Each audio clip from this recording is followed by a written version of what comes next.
Este foi o Som do Brasil de hoje, na manhã da Universitária. Produzido por Fabiana Carvalho, Cássio Show aqui na apresentação. Até o próximo programa. Tchau.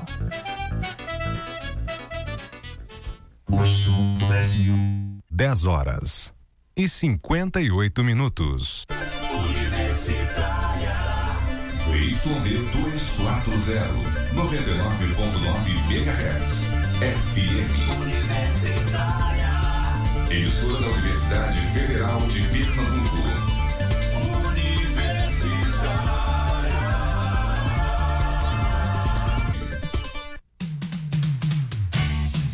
Neste sábado, 10 da manhã, Simetria. Um programa especial que aborda temas ligados à saúde, ecologia e religiosidade. Música, entrevistas e muita informação para pessoas especiais assim como você. Simetria, sábado, 10 da manhã, aqui na sua Rádio Universitária FM.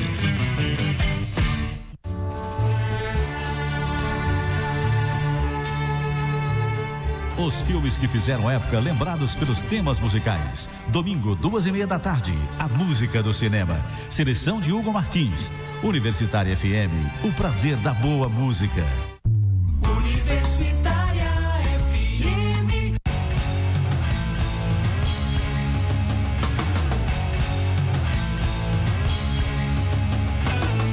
Programa Fora da Curva. Jornalismo, crítica e diversidade. Olá para você que nos acompanha pela Rádio Universitária 99.9 FM e 820 AM e pela Rádio Universitária Paulo Freire. Começa agora mais uma edição do programa Fora da Curva. Eu sou Paula Reis, jornalista e professora do Departamento de Comunicação Social da UFPE. O programa também está sendo transmitido pelo Facebook com imagens do estúdio na nossa página Programa Fora da Curva.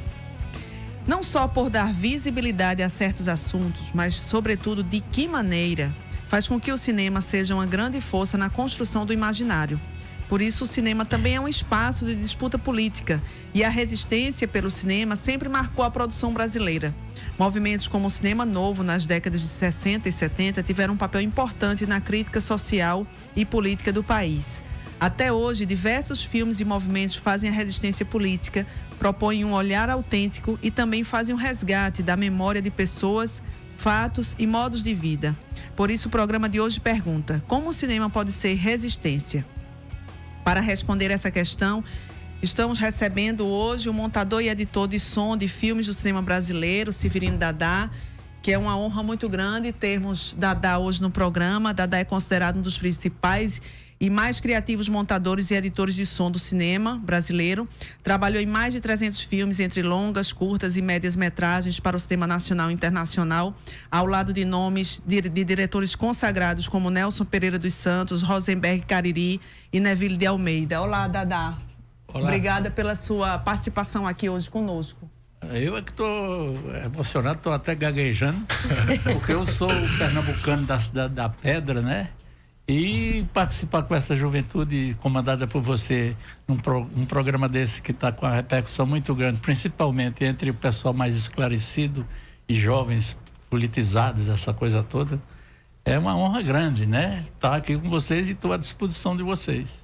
Obrigada, Dadá. Recebemos também a professora do curso de cinema da UFPE, Fernanda Capibaribe, que também estuda essa questão do cinema de resistência, cinema LGBT.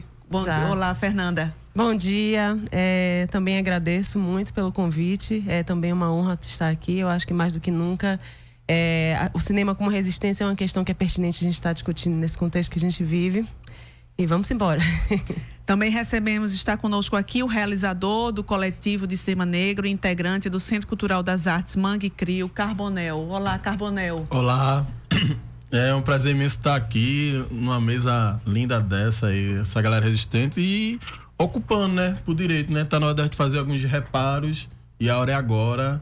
E é um prazer imenso estar aqui na TV. A gente tá com o programa Trama Preta, logo mais vai estar falando. E agora tá na rádio. E eu conversei já com o parceiro, ele tem outro programa. E aí tá na hora de ocupar e dizer ao povo preto que estamos vivos e vivas. Ok, muito obrigada pela presença. Também estamos com a pesquisadora e crítica de cinema, Carol Almeida. Olá, Carol. Oi, olá a todas e todos. É uma honra e um prazer estar aqui. Eu acho que a conversa hoje vai render bastante. Eu acho que, fazendo o coro que o Carbonel falou, esse mais do que nunca é o momento de ocupar todos os espaços e conversar sobre as coisas, né? Já que a gente está precisando conversar bastante. Uhum. Quem quiser participar, enviando seu comentário sobre a pergunta de hoje, pode enviar sua opinião através da página facebook.com/programa Fora da Curva. Acho que é importante a gente começar com a história, né? Dadá, você que participou, né, desse movimento de cinema novo, enfim, tem vários filmes que você montou. Eu queria que você destacasse um pouco, principalmente esses que você acha importante como filmes de resistência, de debate político, de uma reflexão sobre a sociedade brasileira. Eu sobrevivia profissionalmente, passei por várias etapas do métier cinematográfico como técnico e depois me dediquei à montagem, sonorização, direção de dublagem, edição, essa coisa toda. E ganhava dinheiro para segurar a barra da família, essa coisa toda, no cinema comercial. Só que tem uma coisa, eu nunca montei filme pornográfico, e aí é contra meus princípios políticos e ideológicos que eu mantenho até hoje. E montei comédia, montei que eu tinha que sobreviver, editei muito documentário, muita coisa, e também participava de um movimento, na época, um movimento que a gente trabalhava muito, fazia em vídeo. Não era película, que não tinha grana para trabalhar com película, com as associações de moradores da cidade do Rio de Janeiro e da periferia do Rio de Janeiro. Os coletivos que estava tudo começando a se organizar nessa época, no início dos anos 70, né? Eu entro na cinematografia profissionalmente a partir de final de 69, começo de 1970. E ele fazia, junto com esse grupo, fizemos muito vídeo para as associações de moradores das favelas, de morro, dessa coisa toda. E nisso é que eu vou me entrosando com grandes amizades que eu mantenho até hoje. Alguns já fizeram a passagem, amigos de várias cores e como é que se diz, ideias, essa coisa toda. Sempre ligado ao movimento da Rocinha, que tem muito nordestino, essa coisa toda. Junto com um arquiteto e cineasta chamado Sérgio Pel, fizemos vários documentários para as associações de moradores e para escolas, aquela coisa toda. Descolava uma grana ali, uma grana acolá e dava de presente para o pessoal. Tem um filme, a maré, essa coisa toda. Tem um filme que foi lançado, que foi realizado pelo ator e diretor negro, né? Zósimo Bubu, Abolição, que faz uma reflexão sobre os 100 anos da abolição da escravatura, né? Que foi lançado em 1988, que você foi o montador, não é isso? Montador e editor de som. Sim. Acontece o seguinte, eu montei muitos filmes, já também com financiamento, essa coisa toda ligada, não só como é que se diz, comerciais, porque ganhava muito dinheiro também, que segurava a barra, era no comercial. E montei muitos filmes, né? Também ligado ao movimento, né? Por exemplo, filme Sem Terra, Sem Teto, né? Filmes financiados pela Unesco, que era pouca grana, mas que era muito gratificante, porque era uma maneira de estar participando, né? Sim. E eu participo até hoje, mesmo estou aposentado essa coisa toda, mas sou muito chamado pela cineclubes, esse negócio todo, né? Na periferia, principalmente, para orientar, fazer mostra, fazer isso, fazer aquilo. Agora, por exemplo, eu vou até ler aqui, por exemplo, filmes que eu montei nessa época que tem a ver. Por exemplo, ó, Terra, a Medida do Ter, de uma cineasta chamada Maria Helena Saldanha, é um longa-metragem. Ela faleceu lá na Europa e tal, mas é um longa-metragem que foi rodado aqui em Pernambuco, parte aqui em Pernambuco, na Paraíba, que é sobre o problema da terra, reforma agrária. Tal. Outro filme ligado à terra, o problema da terra é Lutas e Vidas, de um cineasta paraibano que hoje é professor da Universidade Federal da Bahia, chamado Lutas e Vidas, que esse filme trata do assassinato de uma líder camponesa, a Margarida Alves. Que se tornou símbolo de luta pela terra. Esse filme eu montei na Paraíba. São filmes que como é que se diz? Que inclusive, aí tem a coisa da tabela do sindicato, tem isso, mas esses filmes não... às vezes o cara nem me pagava, mas que eu estava ganhando de outro, mas eu dizia, não, eu quero meu nome disso aí, que né? Por exemplo, outro filme aqui, ó, A Terra Queima. Esse é um filme de um grande documentarista e diretor de ficção chamado Geraldo Sarno. Eu montei esse filme, longa-metragem também, que aborda o problema da seca de 84 e as frentes de trabalho e organização de cooperativa, essa coisa toda na Paraíba. Aí eu montei, antes de montar a Abolição, que é um caso todo especial que eu vou falar, eu montei do Otávio Bezerra, por exemplo, vários documentários. A Dívida da Vida, que é um filme sobre... que aliás foi para a televisão estrangeira, Life in Debt, para a BBC, que é um filme em cima da dívida externa brasileira e quem paga essa dívida, né? Aí vem o problema sem terra, problema da CNBB, no tempo que existia uma igreja de resistência, né? Naquela época, né? A Igreja da Libertação. Montei filme. Teve uma passagem importante que você contou, que Neville de Almeida fez um filme sobre o encontro de lideranças indígenas no Xingu, e você tinha assinado o manifesto Pró-Cuba, né? Dois manifestos. 2 manifestos, e foi impedido de tirar o visto dos Estados Unidos para participar da montagem desse filme, né? Eu já tinha montado documentário sobre o cacique Raoni para João Facó, que é um cineasta radicado em Brasília. Tinha montado... outro filme de Otávio também sobre Parem de Queimar, que engloba o problema das queimadas, essa coisa toda e tal. E tinha montado um filme do Neville de ficção, né, que é uma refilmagem de Matou a Família e Foi ao Cinema, né, que a primeira versão foi do Julinho Bressani, né, em preto e branco. E muito ligado a Neville, e Neville me chamou para montar um filme sobre o encontro de lideranças indígenas no Xingu, isso em 91, não me lembro bem. E aí acontece o seguinte, fiz a pré-montagem de um filme do Jorge Sanginês, que é um cineasta boliviano, um filme com a Geraldine Chaplin chamado Para Receber El Canto de los Pájaros. E tinha feito a pré-montagem de um filme também sobre o problema dos quechuas bolivianos, de um cineasta chamado Juan Miranda Salazar. E Neville me chama para montar esse filme. Agora, antes de montar esse filme, eu pertenci... Aliás, minha atuação politicamente começa a 70 e pouco, quando a gente participa da luta pela regulamentação da profissão de técnicos e atores, né?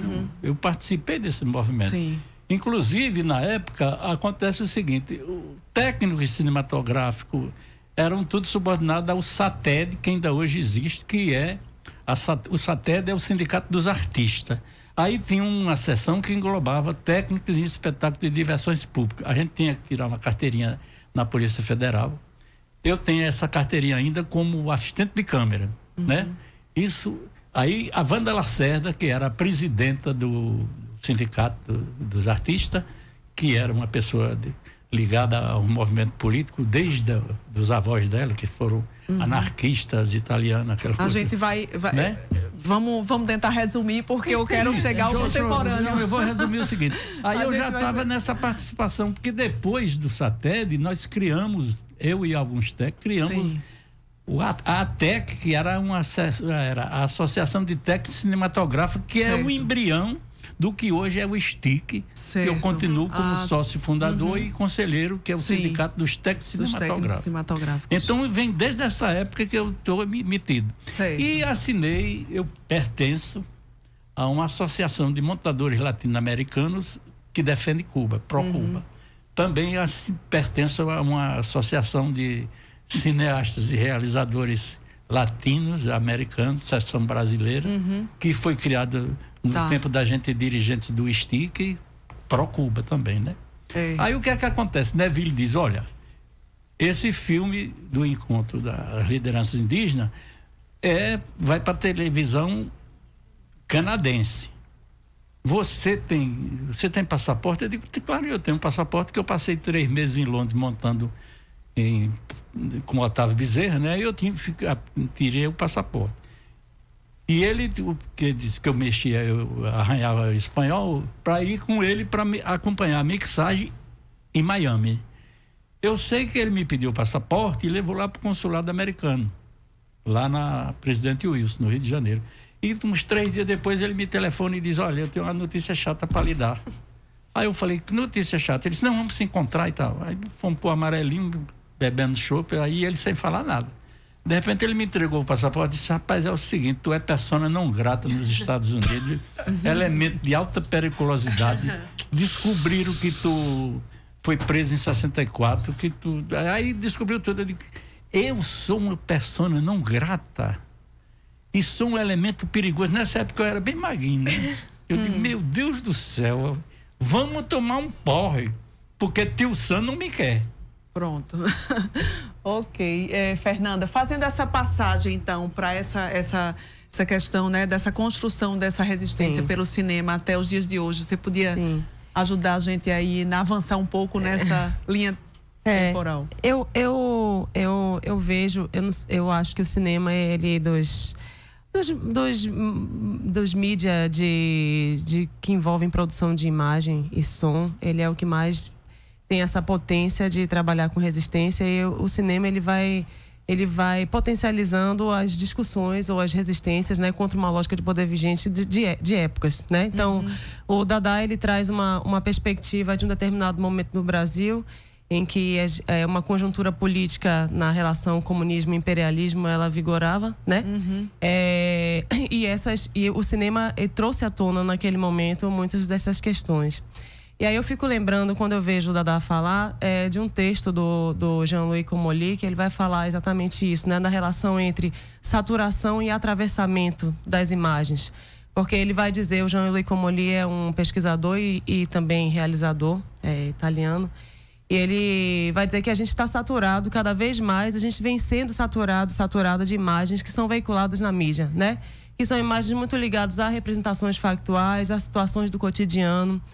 E que essas imagens elas acabam projetando uma certa banalidade de uma realidade ou de várias realidades, e o cinema ele vem para quebrar com isso, no sentido de que ele não necessariamente ele vai ter um compromisso com esse informativo factual, mas ele vai ter um compromisso com uma relação muito mais política, no sentido de uma política mesmo de construção de dissensos, de quebra de padrões de senso comum, né? Então, hoje a gente tem em pauta, para além essa questão política macroestruturada, ela permanece, mas a gente tem em pauta várias outras questões, que são questões microestruturadas, são questões que, por exemplo, na década de 70 ou década de 80, elas não estavam tão presentes porque talvez fossem muito mais naturalizadas como algo não discutível, né? Que é, por exemplo, a questão LGBT, né? A questão não só LGBT, mas uma questão de gênero entendida no sentido mais amplo. Então, na terça-feira passada, eu fiquei lembrando também disso, né? A partir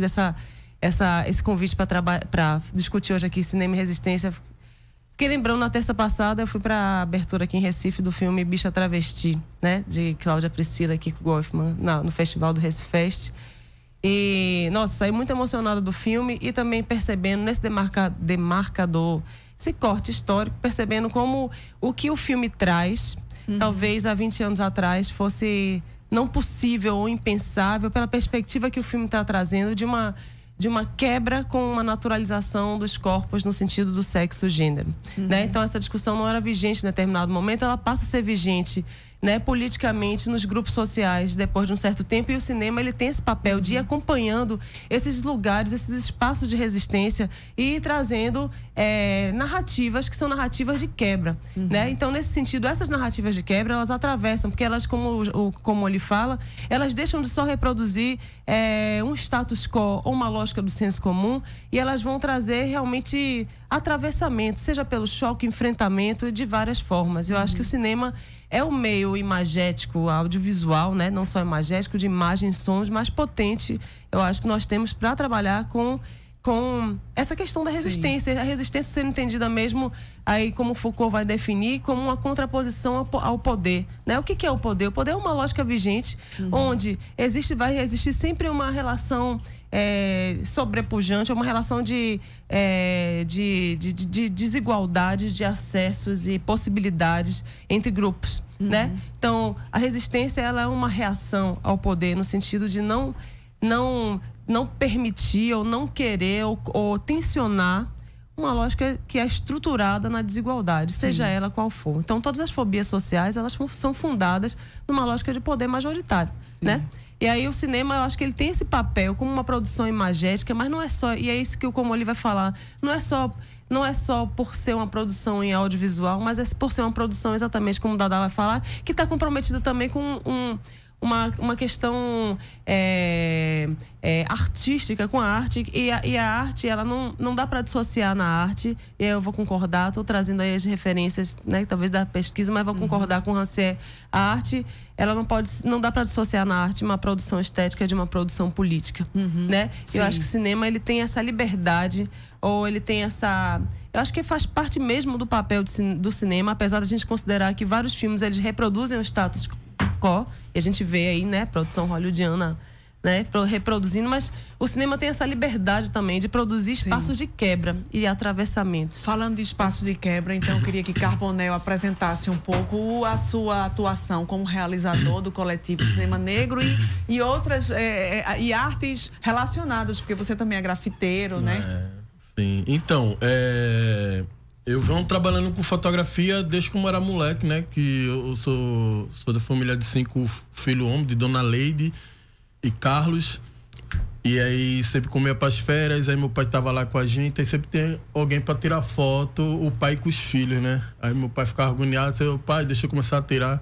E aí pedi uma máquina emprestada do meu tio, e aí sempre ia fazendo aquelas fotos, e depois chegou um tempo, pô, vai tá na hora de levar isso profissional. Aí tatuei meu primeiro diploma, que é uma máquina fotográfica, foi a primeira máquina Minolta que eu comprei com o meu primeiro salário, e depois de 3 meses fui roubado, e aí para deixar essa memória eu resisti à máquina. E aí eu vim trabalhando com grafite nessas áreas como resistência, faço parte da Resistência Solidária, com a rede que todo último domingo do mês vai para a comunidade pintar. Faz um tempo que a gente tá fazendo, mas existem outras galera, o Ponte Bomb, o Boca do Trombone, outros manifestos que estão acontecendo nas comunidades. E há 10 anos eu venho trabalhando, fortalecendo o audiovisual, né? Fiquei olhando assim, pô, como é que eu posso compartilhar com meus companheiros o cinema, o ar, né? Porque a gente sabe que hoje em dia, falando com toda essa tecnologia, mas o cinema hoje em dia é muito precário, né? Eu fico olhando o mestre aqui falando como era na época dele, tem uma máquina, o cara lá de Arco Verde e tal. E sabe que é difícil. Depois de 18 anos, vim ter meu computador, minha máquina agora. E ainda surrada para o que vinha aparecendo. E aí comecei a produzir videoclipes na comunidade. Tem um trabalho com o Zoom, tem um trabalho com o Aliado CP, participação do Zebral. Tem um trabalho com o Cabeça S.A. dos Coelhos, junto com o Marcel Salu. E outros trabalhos. Um trabalho agora internacional que eu fiz com um grande diretor e cineasta... Rogério Pier, que a gente produziu um trabalho massa sobre LGBTQL, um trans que viveu aqui, hoje vive na Itália, em Pisa, e aí eu tive essa oportunidade de ir pro Festival Aeropar em 2011, representando o Brasil. Foi muita resistência, porque eu não recebi passagem nada, a gente foi uma correria, caí na Universidade de Belas Artes, o CASC, que é uma universidade chique de Belas Artes na Bélgica, em Ghent. E nesse processo entrei na Galeria Zoo Artesal, que é uma sala preta. Eu achei, até fiquei incrível, pô, uma galeria chamada Zoo Artesal, em holandês, em português chama Sala Preta. E foi a terceira exposição nessa galeria e primeira exposição de um preto. Sim. E aí foi louca assim a história, porque muitos alunos não queriam entrar, não sabia. E eu construí uma grande comunidade dentro da galeria, né? E construí 3 becos, mas uns becos diferentes, não com prostituição, droga, aquilo, mas sim com cultura. E aí levei muitas artes de amigos, parceiros, e fui a grande favela. Então, muitos alunos que faz arte chegavam na entrada e votavam. Outros não, ia, assinava. Isso foi vindo. Eu voltei pro Brasil, fiz uma turnê Brasil, Rua na Rua, onde eu fui para vários movimentos, vários amigos que trabalham aí, a gente foi produzir em várias comunidades. Eu fui para Fortaleza, fui para Natal, fui para Porto Alegre, Curitiba, e aí fui construindo, né? E voltando para minha comunidade, que é o que eu faço, o Totó. E aí, depois desse videoclipe, comecei a criar ficções e curtas, né? E aí teve a parceria de vários outros amigos que me deram apoio, tá ligado? Vários parceiros dando toque, e ainda é difícil, né? Porque eu tô nessa hoje porque eu acreditei e botei a cara. Mas ainda levo muita porrada na cara, velho. Muita porrada mesmo. Não é coisa fácil, não. A professora tá aí, o mestre tá aí. Mas diga ao povo que não vamos calar, né? Como o Cacique Chicão fala, diga ao povo que avança e avançaremos. E aí agora a gente tá com a nova pegada, tá com a ficção, é um projeto novo, ficcionalizar, só a ficção pode salvar a realidade, onde a gente recebeu um incentivo, foi um filme fora presídio, que era falando daquela desapropriação ao redor do presídio, que é tirar a comunidade. A gente se juntou com a comunidade e conseguiu fazer esse filme foi ganhador do Fast Cine 2017, melhor curta ficção formação, na categoria formação. E o ano atrás. E o ano atrás tinha ganhado a peleja contra a Odisha Maldita, que é falando do rio Tegipior, que tá um caos, né? Era um rio, agora é um canal. E é fogo ver as crianças dizendo, vai tomar banho naquele canal, mas aquilo era um rio. Que as fábricas que foram chegando na BR-232 começaram a destruir tudo, né? Mas a gente fez esse filme, tá rodando, estamos agora tentando passar ele para inglês, para rodar fora, né, que é o nosso objetivo. E agora estamos com uma missão muito massa, que é a Trama Preta. Tá até aqui no programa Canal 11, todo domingo. Estamos chegando, infelizmente, a última temporada é agora, o último episódio, né? Domingo agora, assistam todo mundo. E foi 5 episódios e foi muita luta, né? Que a galera fala, vocês conseguiram apoio? Não, velho. Foi uma construção há 4 anos atrás, antes da TV Universitária virar digital. A gente já estava discutindo com o Ivan Moraes, Gustavo, Felipe Pérez, como é que a comunidade podia ocupar a TV Universitária, porque a TV Universitária é pública, né? E cadê a sociedade? E quem sabe a TV Universitária antigamente não era gerido por universitários, era gerido por pessoas públicas, né? Da sociedade e tal. E aí aquela discussão para votar, como é que a gente vota? E aí depois rolou aquela digital, a gente deu uma esfriadinha, parou, também o filme corre. Mas agora voltou e disse, galera, a gente tem aí 5 domingos, vocês estão a fim de fazer? E pegar aí o mês de novembro, que aí tem uma hora, bom, vamos embora. E aí entra o Cinema Negro, que é um grupo que está se articulando, queria até dizer que eu não sou o fundador, mas sou um dos realizadores. E faço parte, gero o grupo também, que a gente vem discutindo, cadê o espaço dos negros e das negras no cinema, né, comunitário? Então a gente tá cavando vários processos no FEPEC, várias zonas, que tá uma construção muito massa. Aí rolou esse Trama Preta, o último episódio agora, e agora a gente tá lutando para voltar no segundo temporada.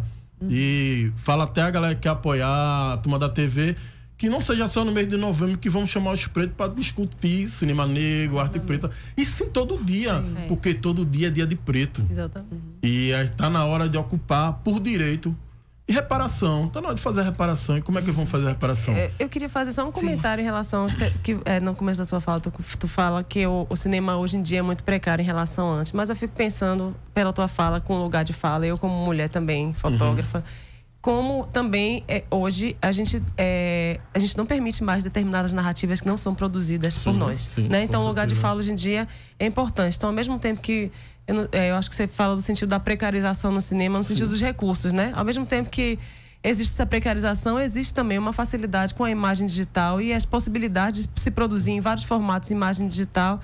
Existe a possibilidade de a gente também construir nossas próprias narrativas, mesmo que não sejam no molde de um cinema entendido nesse lugar do glamour, né? Então isso é importante colocar, porque hoje em dia não sei, eu acho que as mulheres não admitem mais homens traçando narrativas sobre suas vidas, sexualidades, pura e simplesmente, assim como o povo preto também não admite mais que a branquitude ela seja a nomeadora de uma identidade negra, né? Então isso é muito importante falar também, né? É importante, mas o que eu falo, professora, eu só assisti no Cinema São Luís Xuxa e o Batman.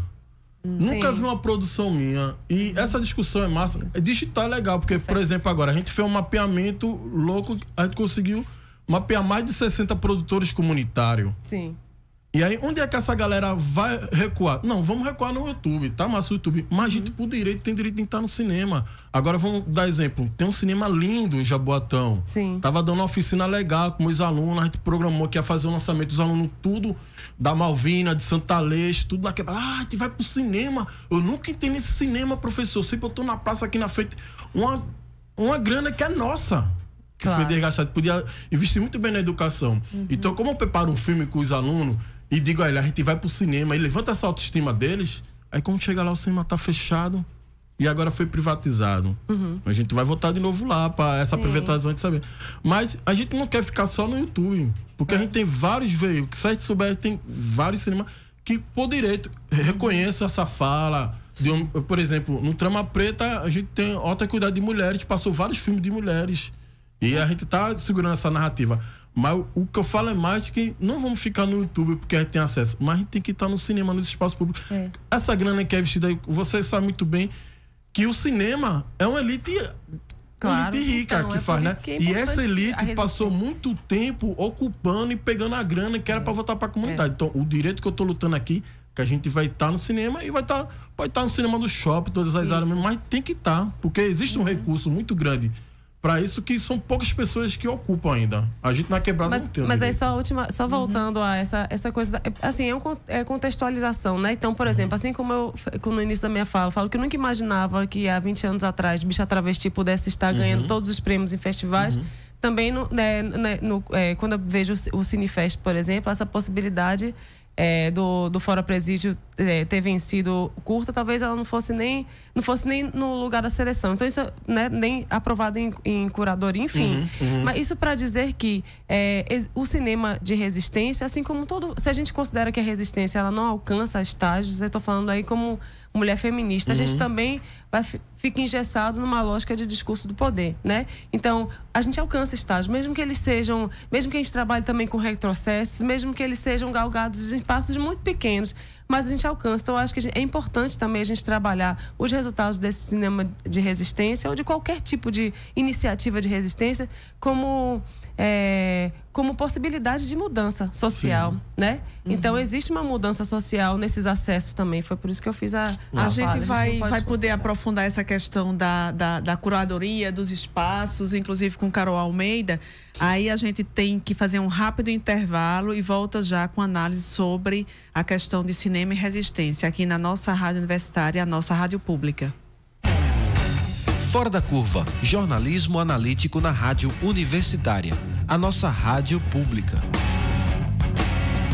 Universitária FM 99.9. A Rádio Universitária AM 820 agora é Rádio Universitária Paulo Freire. Vamos ouvir o pró-reitor da Pró-Reitoria de Comunicação, Informação e Tecnologia da Informação da UFPE, Décio Fonseca. A Rádio Paulo Freire, na realidade, ela tem uma importância histórica que está sendo construída ao longo do tempo. Primeiro, pela referência que Paulo Freire sempre defendeu muito a questão da comunicação. Toda a sua teoria, toda a sua prática foi voltada para uma formação crítica do cidadão. O nome não é por acaso, representa exatamente o conceito de universidade pública, o conceito de comunicação pública, onde o cidadão tem um papel estratégico na sua construção, na sua dinâmica. É um instrumento de interlocução democrático e extremamente importante numa comunicação pública que nós defendemos dentro da UFPE. Rádio Paulo Freire, a rádio que fazemos juntos. Você curte festivais de música? Sempre sai da programação com a nova banda favorita? Então agora você vai poder ouvir e conhecer mais sobre elas aqui na Rádio Universitária. Toda quarta-feira é dia de Circulatório, o programa que conecta você com o circuito de festivais. Música, entrevistas, coberturas e muita informação sobre a nova música independente do Brasil. Circulatório, você conectado com o circuito de festivais. A primeira TV pública do Brasil completa 50 anos. Informação, cultura e entretenimento. Parabéns, TVU do Recife. Uma homenagem da TV Brasil e da rede de emissoras públicas. Falar em música pernambucana é pensar no baião, né? Ou no frevinho. A gente ama as nossas raízes, mas a nova temporada do Sexta Frequência mostra que a música do interior de Pernambuco vai muito além do arrasta-pé. Programa Sexta Frequência, só na Universitária FM. Toda sexta, das 10h30 às 11 da manhã. Sintonize na Universitária FM, 99.9. 99.9 MHz. Programa Fora da Curva, análise crítica de assuntos do interesse público. O programa Fora da Curva está de volta e hoje pergunta como o cinema pode ser resistência. Para fazer essa análise, recebemos o montador e editor de som Severino Dadá, a professora do curso de cinema da UFPE, Fernanda Capibaribe, o realizador do coletivo Cinema Negro, integrante do Centro Cultural das Artes Mangue Crio Carbonel, e a pesquisadora e crítica de cinema Carol Almeida. A gente estava falando agora há pouco sobre a questão dos espaços, né, e da curadoria dos festivais. Carol, como é que você analisa essa questão? Olá a todas e a todos. Eu acho que eu vou... O programa hoje tem uma pergunta que ela aponta para vários lugares, de que forma o cinema pode fazer resistência, tudo isso. E aí eu acho que eu vou pegar como gancho uma fala que o Carbonel colocou quase agora, que é: só a ficção pode salvar a realidade. Eu vou usar isso como gancho pelo seguinte: eu acho que a gente fala muito do cinema como uma frente de resistência, porque o cinema dá conta do real, esse real está sendo sempre endereçado, né? A gente está sempre representando, ou seja, apresentando mais uma vez aquilo que a gente toma como real. Só que o real é uma questão de interpretação também, né? Claro. Então, o cinema, para além de tudo, ele pode fabular sobre o real. Eu acredito muito na resistência do cinema a partir de um ponto de fabulação. E aí, quando o Carbonel fala só a ficção pode salvar a realidade, eu acho que tem várias coisas que se podem puxar numa frase como essa, que é isso, assim, tá na hora da gente parar de reproduzir algumas imagens que adoeceram a sociedade. De fato, assim, a gente passou, enfim, desde a fundação do cinema brasileiro, mesmo se a gente for analisar cinemas de resistências importantes, tal, sei lá, como o cinema novo ou o cinema marginal, de um jeito ou de outro, em alguns momentos a gente cai num certo ato falho de criar uma estrutura de pedagogia da imagem, sabe? Assim, eu vou ensinar para você o que é o real. Mas quem é que estava ensinando o que era o real? De um jeito ou de outro, era uma certa classe média intelectual que estava ali, obviamente, nas frentes de luta e tal, mas de um jeito ou de outro era uma classe média intelectual que estava falando da realidade segundo uma perspectiva muito, muito específica, né? Então, quando você fabula sobre o real de outros lugares, você cria outras imagens e funda outras estéticas, outros pensamentos estéticos. E aí eu acho que resistência no cinema parte muito desse lugar. Eu acho que, por exemplo, você fala em curadoria de festivais. Hoje, né, eu estou falando aqui, né, segundo semestre de 2018, a gente está prestes a entrar num período que a gente não sabe o que vai acontecer nesse país. Mas nesse momento hoje eu posso dizer que o Brasil ele tem vários festivais importantes de cinema que estão trazendo imagens, digamos, eu chamo até imagens inaugurais, criadas a partir enfim, de uma certa formação completamente distinta de cinefilia, que não parte mais daquela cinefilia europeia, branca, de dizer, assim, o cinema, ele se funda a partir desses pilares aqui, então isso aqui é cinema, isso aqui não é cinema. E aí eu começo a ver produções de uma galera dizendo, não, isso aqui é cinema, sim. O que eu estou fazendo é produção audiovisual de pensamento estético extremamente complexo e elaborado. E vamos pensar sobre essas outras imagens, como essas imagens mexem nossos corpos e fazem a gente agir no mundo. Sim. Porque eu acho que, para além, enfim, eu acho que foram citados aqui autores muito importantes, mas a gente precisa pensar também em outras epistemologias da imagem. E aí eu penso muito em uma cosmologia, sei lá, que uma Achille Mbembe vem trazer e dizer assim, uma coisa só existe porque todas existem ao redor, assim. Esse pensamento científico neoliberal de que as coisas são individualizadas, sei lá, o cinema é separado da arte, a arte é separada da vida. Não, gente, fazemos tudo parte de um mesmo complexo, sabe? Assim, as coisas estão ligadas, o rizoma é um só. Então, assim, se a gente pensa o cinema como vida, o cinema, naturalmente, ele vai ser resistência. Não importa se você faz uma comédia romântica, aquilo ali é político, toda imagem é política. O que você escolhe mostrar é também o que você não escolhe mostrar. Então, assim, eu fico pensando muito nessa... E aí, pensando, por exemplo, em processos de curadoria, né? Como os processos de curadoria ajudam a gente a a colocar outras imagens em jogo, outras imagens na roda, eu acho que é muito importante que esses processos de curadoria em festivais eles estejam cada vez mais atentos, não apenas aquilo que foi falado aqui como lugar de fala, porque tem duas palavrinhas hoje que são muito discutidas no cinema, que é representação e representatividade. Representação é quem está na tela, né? Quem é que você está vendo na imagem do cinema? Você entra na sala de cinema, quem é que você vai ver naquela tela? E de que maneira você vai ver? Isso é representação. Representatividade é quem está criando aquela imagem. Eu acho incrível que tu tenha tatuado uma câmera fotográfica aqui, porque você está toda hora demarcando que quem está criando a imagem é você. Ponto. Você é o dono desse olhar. Então, representatividade é uma coisa que a gente precisa discutir muito, assim, quem é que está criando essas imagens e como, a partir de quem cria essas imagens, elas não se mexem de uma certa estrutura do que a gente entendeu como gramática de cinema ou não gramática de cinema. Entende? Então, acho que é muito pensando nisso aí, nesse tipo de resistência. Tem uma pergunta aqui, quer dizer, não é exatamente uma pergunta, eu estou lendo aqui os ouvintes. Primeiro, para Dadá, a Lorena Aroshi tá mandando um grande beijo ao meu mestre querido, para Dadá.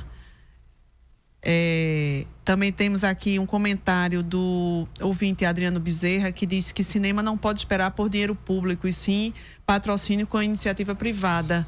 Eu queria que vocês analisassem um pouco. Dadá, pode comentar um pouco esse comentário? Como é que você vê isso, trazendo para o debate? Olha, o que eu acho é o seguinte, é que o grande problema do cinema brasileiro sempre foi a distribuição para exibição. Por que que Collor acaba primeiro, quando toma posse, acaba com a distribuição, a exibição da distribuidora da Embrafilme, a mando de Harry Stone, que era o representante das majors americanas para toda a América Latina, né? Harry Stone é quem faz a produção da posse de Collor. E Harry Stone representava o cinema americano para toda a América Latina. E a grande raiva dos produtores americanos era justamente existir uma distribuição. Porque naquela época, o que é que acontece? Não era a Embrafilme só que financiava. A Embrafilme, você botava um filme no copião e a Embrafilme negociava um avanço na distribuição para distribuir o teu filme, dependendo do tipo de filme que você fazia. E acontecia o seguinte, aqui em Recife, por exemplo, tinha um escritório da Embrafilme. E esse escritório da Embrafilme englobava a Paraíba, a cadeia exibidora da Paraíba, do Rio Grande do Norte, essa coisa toda. Lançava o filme no Rio de Janeiro, em São Paulo, vinha para o Recife, e do Recife ia para Arco Verde, para Caruaru. E onde hoje? Hoje só entra a Globo Filme, que pega dinheiro público à torta e à direita, e ninguém fala nesse assunto. Tá entendendo? O Ancine, a Ancine, essa coisa toda, não fala. Pô, a Globo tem um elenco, como é que se diz? Um elenco fixo, pega dinheiro das majors, todo mundo sabe disso, que esse dinheiro do imposto retido de filme americano ou filme estrangeiro aqui, quem usufrui dela é a Globo Filmes, que é a pior mídia que pode existir na América Latina, como diz o Mino Carta, é as organizações Globo, que foram coniventes. O velho Roberto Marinho foi conivente com o golpe militar de 64 e hoje está para... os filhos estão, como é que se diz, apadrinhando o que vem por aí, né? Então, ninguém fala. O grande problema é a distribuição e onde exibir o filme. Como é que vocês veem isso, Fernanda? Eu concordo totalmente com o Dadá em relação à distribuição, que isso faz parte da grande problemática da história do cinema brasileiro. Em relação, assim, eu teria que acrescentar em relação à iniciativa privada ou dinheiro estatal, dinheiro público para investimento no cinema, eu acho que o Brasil ele fica num limbo entre dois tipos de investimento na cultura em geral, onde o cinema, talvez com um aporte muito forte de investimento, ele é uma das grandes linguagens que é atravessada por esse problema. Fica entre um investimento consolidado de iniciativa privada, onde a iniciativa privada está já, vamos dizer assim, acostumada a investir sem ter sem ter tanta cobrança ou aporte ideológico no tipo de investimento, porque isso faz parte de uma outra contrapartida, que é a isenção de impostos, né? Como por exemplo, no modelo norte-americano, e um investimento que tem um aporte majoritário de programas de Estado que vão investir na cultura, inclusive no cinema, como é o caso, talvez, do investimento na cultura da França, né? O Brasil fica entre esses dois lugares. Então, o que a gente tem aqui? A gente nem tem uma iniciativa privada que tem uma cultura de investimento no cinema e outras formas de produção cultural, né? Então, por exemplo, o que é a Lei Rouanet? É importante se falar disso, porque todo mundo fica... porque, né, a gente tem visto isso nesse dissenso.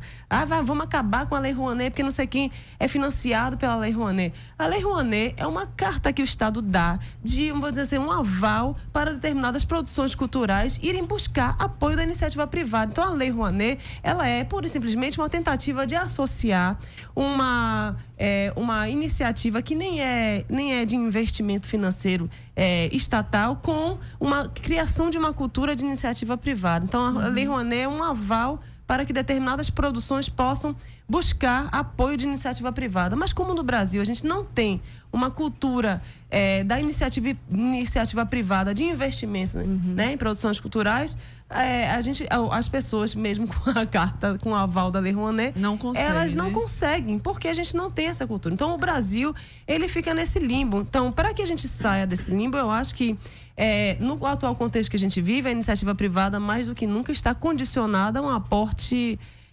ideológico que complica, inclusive, a própria liberdade artística de produção cultural, né? Então, a gente precisa hoje, sim, bastante ainda de uma iniciativa estatal, mas não como um programa de uma gestão de governo, e sim como um programa de Estado, efetivamente, de uma política pública consolidada, que garanta alguma liberdade nas produções culturais, uma liberdade de expressão, uma liberdade de lugares de fala, de representatividade, como a Carol fala. Porque hoje em dia a gente começou a conseguir conquistar isso em determinado momento desse país, mesmo com todo o monopólio ainda da Globo, então, e eu concordo totalmente, né? Mas começou-se a ter um tipo de caminho para se criar programas, políticas públicas que fossem efetivamente programas de Estado e não de uma gestão, e isso tem sido solapado até hoje em dia. A própria Lei Rouanet, que nem é uma iniciativa de investimento direto, de aporte direto financeiro do Estado, está sendo criticada nesse momento de dissenso em que a gente vive, né? Então, sim, nós precisamos ainda da iniciativa estatal, de governo, para que a gente possa consolidar uma produção cultural livre, artística e, enfim, que seja representativa nesse país. Tem uma coisa que eu concordo plenamente com o que ela está falando, aplaudo o que ela fala. Eu não sou intelectual, sou um velho técnico feito na escola do batendo plaqueta, essa coisa toda. Agora, tem uma coisa que ninguém fala. Quando Gilberto Gil era ministro da Cultura, aconteceu o seguinte: Orlando Senna, cineasta e escritor, que tinha sido, como é que se diz, que participou da organização da Escola de Cinema de Santo Antônio de los Baños, em Cuba, e que tinha uma experiência grande histórica, de pesquisa, essa coisa toda. Ele criou um projeto chamado Ancinave, que esse projeto Ancinave era, como é que se diz, como foi salvo o cinema da Espanha, como foi salvo o cinema italiano, como foi salvo o cinema francês, essa coisa toda. Que é o seguinte: a Major, agora estão filmando muito gibi, com tudo herói de gibi, essa coisa toda. Aí vem Batman 1, Batman 2, Batman 3, Batman 4, Homem-Aranha 1, Homem-Aranha 2, não sei o que, Vingadores, tal. Sabe o que acontece? Quando vem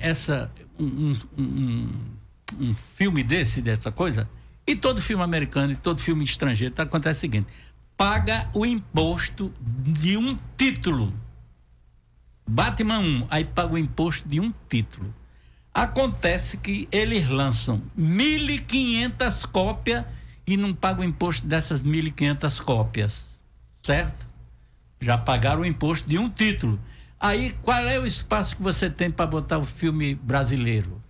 Qual é o espaço que você tem para botar o filme da América Latina aqui? Não tem. E acontece o seguinte: aí na primeira semana entra nesses 1.500 ou 2.000 cinemas pelo Brasil afora. Na segunda semana, esses 2.000 e tantos cinemas fora, vamos dizer que caia de 2.000, caia para 1.000, mas aí já entra o Homem-Aranha 3. Aí toda semana tem uma enxurrada dessa, e aí? E eles só pagam o imposto de da primeira cópia. Aí o que é que acontece? Quando o Orlando Senna, essa coisa, esse movimento todo, esse negócio todo, a campanha das majors foram terríveis, sabe? Compraram a imprensa de todo lado. O Arnaldo Jabor, como é que se diz, funcionário da Globo, todo dia tinha um falava pelos cotovelos. Cacá Diegues, que hoje é presidente da Globo Filme, falava pelos cotovelos. É a censura, é não sei o quê, é isso, aquilo outro, e mais outros. Tá entendendo? O Orlando Senna ficou entre dois fogos. O Gilberto Gil, comprometido com a Warner Disco, aquele negócio todo, né? Aí, pô, como é que fica e tal? Aí os caras da Warner pressionam o Gil. Você é o ministro da Cultura. Se acontecer isso, você já pensou? Entrar o imposto de 1.000 cópias de filme, que seria para a criação de cinemas populares, a revalorização do como é que se diz? De produzir filmes, dessa coisa toda. Isso, o poder da época, pressionado pelas majors, inclusive os gerentes das majors aqui no Brasil são todos brasileiros. E tudo filhinho da elite que manipula esse país, né? Carbonel, como é que você vê isso? Eu vejo tudo que o professor falou, a professora falou, porque eu mesmo. Eu hoje tive que pedir 10 conto emprestado pra botar a gasolina na minha Shinerai velha, tá ligado? Mas onde é que vai chegar uma empresa e vai me dar essa grana? Uma empresa privada, entendeu? Até pra gente chegar numa licitação de uma empresa privada, a gente vai precisar de vários documentos que eu, preto na comunidade, ou amigas pretas na comunidade, não tem. No máximo documento que a gente tem é um RG, um CPF. Aí como é que eu vou chegar com um roteiro, uma proposta, chegar numa empresa e dizer, tá na hora de vocês me apoiarem, como é que apoia, tá, como é... Aí ela vai, não, Carbonel, vamos apoiar vocês, todo cinema negro, o que quiser, mas eu preciso desse documento. E aí, como vai? Já tá difícil da gente conseguir se inscrever para um edital público, que é um dinheiro público, que é nosso. Imagina a empresa privada. Exatamente. Eu acho lindo, mas isso, a empresa privada, a gente no Brasil não tem essa cultura, pô. A gente tá começando a aplicar a cultura agora. Eu mesmo tô começando a aplicar a cultura de cinema na comunidade agora, levando os cineclube. Mas, cadê? Não sabe que... Se a gente for olhar aqui na internet ou na rede social, a gente vai encontrar vários grupos que estão produzindo, várias histórias. Tem a professora, tem aqui, o cara tem a empresa privada. Por que a empresa privada não chega lá na professora de cinema e diz, professora de cinema, você tem quantos alunos nesse semestre? Os alunos têm quantos projetos? Vamos ver os projetos dele, qual é que a senhora acha real? Faça a curadoria, professora, e me mande pra mim. Feito, por exemplo... É isso aí. Na Bélgica, eu falo da Bélgica, galera, porque a Bélgica... Apesar que a galera fez várias coisas, amigo, mas existe uma professora lá que é Elza e o Dirk, que estão me dando um apoio como outras pessoas pretas aqui não fazem. Então, eu tive agora lá para fazer uma residência artística com o Dirk e com a Elza. E eu tô indo muito lá para estudar e tal. E a Elza é professora de textil e design.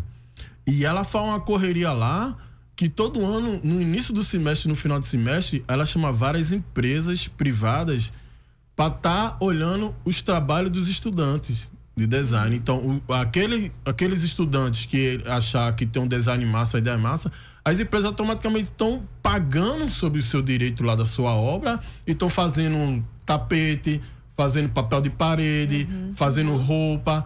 Então, é uma coisa que já funciona na Europa, tá ligado? Na Bélgica, principalmente. É outra mentalidade. Mas para isso, o empresário tem que quebrar essa mentalidade, que a gente não tem, pô. Eu mesmo chegar na portaria mesmo pra falar com o empresário, a primeira coisa que o cara vai dizer, hoje não é de entregar currículo não, a gente tá recebendo currículo não. Vai ser a primeira coisa, pô.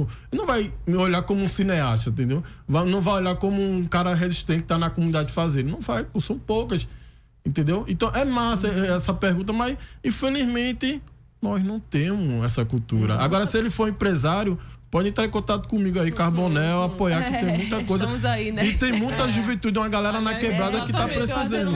A galera que tá aí apoiando, não, a iniciativa privada vai resolver os problemas desse país. Então, velho, é pra jogar dinheiro, então jogue dinheiro. Porque, assim, é muito fácil você vir com esse tipo de crítica, quando, na verdade, você... nos crowdfundings lá da internet, você vai apoiar o projeto do teu amigo branco que já tem dinheiro de papai e mamãe pra, né... morar no condomínio fechado que ele mora. Então, assim, é muito complicado essa lógica a iniciativa privada vai resolver. A gente está conversando aqui e nessa semana saiu a notícia de que, enfim, Dada acabou de falar sobre isso, inclusive, sobre cota de tela, né? O Brasil tem cota de tela para ter um mínimo de filmes brasileiros que estejam rodando nos cinemas comerciais. Eu estou falando cinema comercial. E aí saiu uma decisão do Tribunal Regional Federal da Terceira Região que vai de encontro ao apelo do sindicato das empresas exibidoras cinematográficas, suspendendo essa cota de tela. Então, assim, já começa o desmonte daí. Você já vem... As majors. Exatamente. E aí, quem é Eu mais queria até interessante... registrar a ouvinte Andrea Treadli, desculpa, não sei pronunciar, mas enfim, ela colocou: concordo com o Dadá. Ontem mesmo a justiça, entre aspas, suspendeu regulamentação da Ancine que limita a ocupação de cinemas por o mesmo filme. É isso aí que você está trazendo. Pois é, exato. Então, assim, fica muito complicado se você não tem um mínimo de... o que a Fernanda estava falando de política pública, e a política pública, quando se fala política pública, feita por todo mundo, né? E aí você... Exatamente. Que aí tenha, enfim, coletivos participando das decisões de como esses editais vão ser lançados e tudo isso. Então, por exemplo... Hoje aqui é importante que se fale isso, que Pernambuco tem um edital de audiovisual que é referência para o país. Porque é um edital que finalmente, depois de muita luta, não foi uma coisa que surgiu do nada, foi uma construção foi uma também construção coletiva, política coletiva, realizadores, exatamente. Né? Que graças a essas conversas e essa, enfim, a atuação desses coletivos, a gente tem um sistema de pontuação de projetos que pontua mais projetos, por exemplo, que tenham realizadores ou realizadores negros na chamada cabeça, né, enfim, a equipe central do filme, né?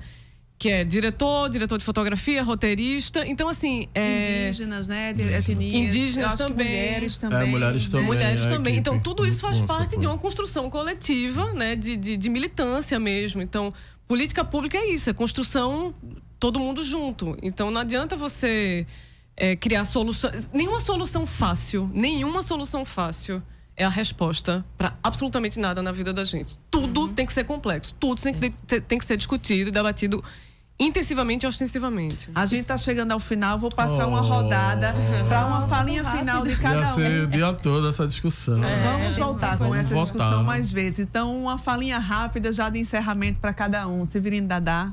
Olha, eu tenho orgulho de ter montado filme, como é que se diz, que fazem parte da resistência e continuam sendo consultados esses mesmos filmes da resistência indígena, da resistência dos sem terra e da resistência negra. Por exemplo, eu tenho orgulho de ter montado um filme de 2h30 que foi produzido na época da Embrafilme, do cineasta negro, ator e cineasta negro já falecido, chamado Zósimo Bubu. Eu montei um filme na época chamado Abolição, que é um filme de 2h30 que na época foi projetado na Bandeirante como minissérie durante a semana toda, que é um filme sobre a reflexão de artistas intelectuais negros, cantores, compositores, escritores, atletas, essa coisa toda, em cima de uma coisa chamada Os 100 Anos de Abolição. Esse filme, inclusive, eu quero dizer para meu amigo aqui, para avisar para o pessoal, que acontece o seguinte: esse filme está disponibilizado hoje, não sei se foi por causa da semana afro, do pensamento afro, essa coisa toda, mas está... Está disponível no Facebook. Tem uma página própria do filme Abolição, para quem quiser conhecer esse filme. E quero dizer que estou feliz pra caramba. Agora eu quero só dizer uma coisa, o seguinte: nos anos 70, o cinema brasileiro dando dinheiro pra caramba, inclusive Mazzaropi superou a renda do Tubarão aqui, não é? Aí o que é que acontece? Distribuição de filme brasileiro, aquele negócio todo, de repente chega no Brasil uma figura chamada Jacques Valente, que era o homem forte da Motion Pictures, como é que se diz? Que despachava, como o sucessor dele despacha, um andar abaixo do presidente da República dos United States. Esse cara veio pra cá por causa das majors aqui, preocupado com a renda e a distribuição do filme brasileiro, e ameaçou o governo brasileiro o seguinte: ninguém compra suco do Brasil, ninguém compra sapato do Brasil, ninguém compra nada, que ia passar uma lei no Congresso, os deputados, comprou deputado na época, essa coisa toda, como continua as majors comprando, e essa garotada que faz filme hoje está fazendo assim, resta a esperança a exibir no Canal Brasil, porque no grande circuito só Globo Filme. Ok, Dadá, obrigada. Eu queria só registrar a ótima participação do ouvinte Adriano Bezerra, que tinha mandado aquela pergunta. Ele está aqui participando, dizendo: olha, eu só quis dizer que o cinema não pode esperar por dinheiro público, e sim trazer também a lembrança trazer também a iniciativa privada. Adriano, foi por conta de sua pergunta que a gente gerou aqui um bom debate. Sim, obrigada pela sua participação. Um minutinho para cada um, para encerrar, e agradeço já a participação de cada um. Deixa eu ver, para deixar o protagonismo com as mulheres terminar. Então, eu queria dizer ao povo preto e preta das comunidades do Grande Recife que estão escutando a gente aí online ou naquele radinho de pilha, que estamos vivos e vivas. Vamos continuar com o Cineclube nas quebradas, vamos invadir tudo, vamos também ocupar os espaços públicos.